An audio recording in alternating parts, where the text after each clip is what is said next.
History of how Queen Elizabeth II met her husband.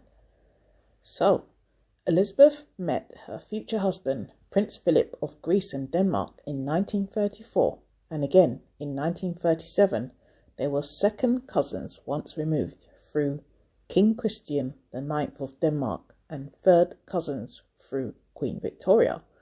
After meeting for the third time at the Royal Naval College in Dartmouth in July 1939, Elizabeth, though only 13 years old, she said she fell in love with Philip, who was 18, and they began to exchange letters. She was 21 when their engagement was officially announced on 9th of July 1947. The engagement attracted some controversy. Philip had no financial standing, was foreign-born through a British subject who had served in the Royal Navy throughout the Second World War, and had sisters who had married German noblemen with Nazi links. Marion Crawford wrote, "Some of the king's advisers did not think him good enough for her. He was a prince without a home or kingdom." Some of the papers played along and loud tunes on the string of Philip's foreign origin. Later biographies reported that Elizabeth's mother had reservations about the union initially and teased Philip as the Hun. In later life, however, she told the biographer Tim Hill that Philip was an English gentleman. Wow, she grew to love him. That's endearing. Before the marriage, Philip renounced his Greek and Danish titles, officially converted from Greek Orthodoxy to Anglicanism, and adopted the style Lieutenant Philip Mountbatten, taking the surname of his mother's British family. Shortly before the wedding, he was created Duke of Edinburgh and granted the style His Royal Highness. Elizabeth and Philip were married on 20th of November 1947 at Westminster Abbey.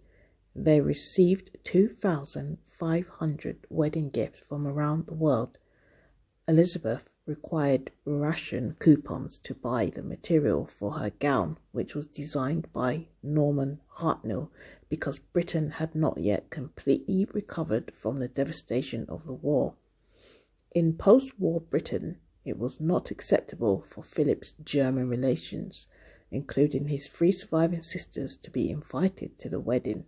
Neither was there an invitation extended to the Duke of Windsor, formerly King Edward VIII.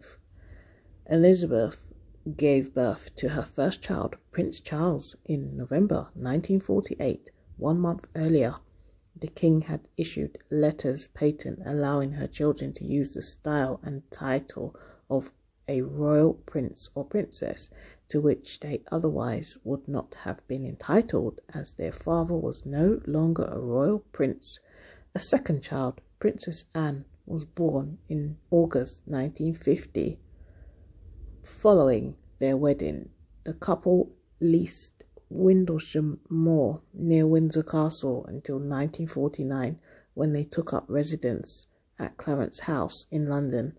At various times between 1949 and 1951, Philip was stationed in the British Crown colony of Malta as a serving Royal Navy officer. He and Elizabeth lived intermittently in Malta for several months at a time in the hamlet of Guardamanga at Villa Guardamanga, the rented home of Philip's uncle, Lord Mountbatten. Their 2 children remained in Britain. Thanks very much for clicking on this video, and hope to see you on the next one. If you like videos like this, please check out our playlist in the playlist section and subscribe if you haven't already. Thank you so much. See you on the next one. Bye, guys. History of how Queen Elizabeth II met her husband.